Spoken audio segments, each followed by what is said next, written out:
Politique, le Sénat continue sa réécriture de la loi séparatiste.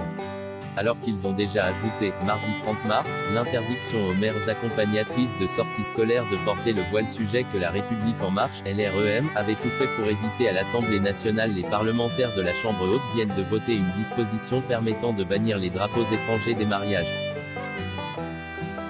L'amendement en question, porté par le groupe Les Républicains derrière le sénateur Henri Leroy, majoritaire au Palais du Luxembourg et adopté dans la soirée du mercredi 31 mars, prévoit effectivement la possibilité de réglementer le fait d'arborer des drapeaux autres que ceux de la République française ou de l'Union européenne en de telles célébrations. Et comme pour le voile, les débats ont été particulièrement animés. Le sénateur écolo du Rhône, Thomas Dossus, a par exemple fustigé un « amendement scandaleux, à la limite du racisme d'État », quand la rapporteure, LR, du projet de loi Jacqueline Eustache-Brinio a invité ses collègues à se poser la question suivante: pourquoi les drapeaux envahissent-ils l'espace public? Quand on vient se marier, on ne vient pas voir un match de foot. Quand on vient se marier, on ne vient pas voir un match de foot avec des drapeaux les uns contre les autres. Pourquoi ces drapeaux jaillissent lors des mariages? On ne les voyait pas il y a quelques années, c'est ça la question de fond, a expliqué l'élu du Val d'Oise, comme vous pouvez le voir dans la vidéo ci-dessous, pour défendre la disposition de son groupe. Pour son collègue Stéphane Le Rudulier, cet amendement, créant un nouveau pouvoir de police pour les maires, n'est que le cadre législatif d'une situation déjà existante. Comme vous le savez, de nombreuses communes comme Lille, Strasbourg, Nice, Toulouse, ont adopté une charte de bonne conduite que doivent signer les futurs époux lors du dépôt de leur dossier.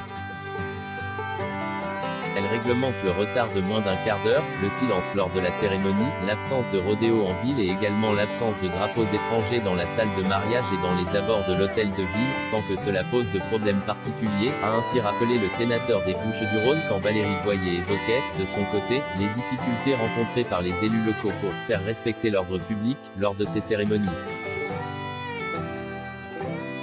Pilonner des petits oiseaux avec un canon de calibre 250, la charte c'est bien, mais c'est du droit mou, c'est compliqué à mettre en œuvre.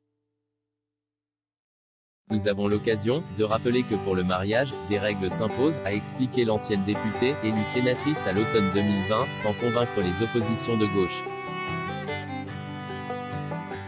J'ai un peu de mal avec ce type d'amendement, je me demande ce qu'on est en train de faire, a par exemple répliqué l'écologiste Guillaume Gontard, pour qui cette question n'est pas de l'ordre de la loi. Pour son collègue Guy Benaroche, élu des Bouches-du-Rhône, la disposition proposée par les Républicains, et finalement adoptée, est une solution qui appelle à des lois démesurées par rapport à des solutions que nous avons déjà et que nous pouvons faire appliquer. Sur la même ligne, la sénatrice Marie-Noëlle Lienemann, membre du groupe communiste, a reconnu de son côté qu'il existait parfois du bazar en marge de mariage, tout en niant le lien fait par la droite entre ce manque de rigueur et la présence de drapeaux ou non. Vous allez interdire, lors d'un mariage entre une Française et un Allemand, qu'il y ait un drapeau allemand, mais au nom de quoi? C'est ainsi agacé l'élue parisienne, quand le sénateur Guy Benaroche reprochait au LR de chercher, avec leurs ajouts au texte initial, à pilonner des petits oiseaux avec un canon de calibre 250. Et la suite, il faut dire que les sénateurs de droite ne chôment pas. La Chambre haute a ainsi voté, dès mardi soir, soit quelques heures après l'ouverture des débats, un amendement LR visant à interdire le port ostensible de signes religieux pour les accompagnateurs de sorties scolaires, un permettant au règlement intérieur des piscines de bannir le port du burkini, ou un autre visant à interdire le voilement des mineurs. Le lendemain, le Sénat a également voté l'interdiction des listes communautaristes aux élections, dont le titre remettrait en cause les principes de la souveraineté nationale et de la démocratie, ainsi que de la laïcité. Le tout, en 3 jours et alors que les discussions doivent encore durer plus d'une semaine.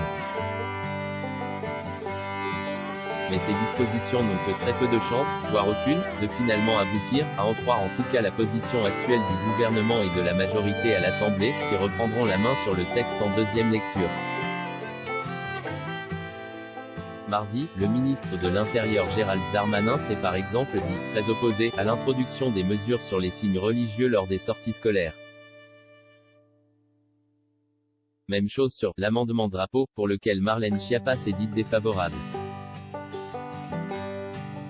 Nous avons chacun nos avis personnels sur la façon de célébrer notre mariage, certains viennent avec des drapeaux corses, bretons, arméniens, a ainsi fait valoir la ministre déléguée en charge de la citoyenneté, en ajoutant, le mariage est aussi pour beaucoup de gens un acte fondateur de la famille, et qu'on veuille s'inscrire dans une certaine lignée ou rappeler avec fierté qu'on célèbre un mariage mixte avec un drapeau français et un drapeau d'un autre pays, cela ne me choque pas. À voir également sur le HuffPost, pour cette députée LREM, l'examen de la loi séparatisme tourne au tribunal contre l'islam, lire aussi, piégé par un faux prof menacé. Valeurs Actuelles retire son témoignage et s'excuse quand elle l'association derrière la mosquée de Strasbourg ne posait aucun problème à l'État.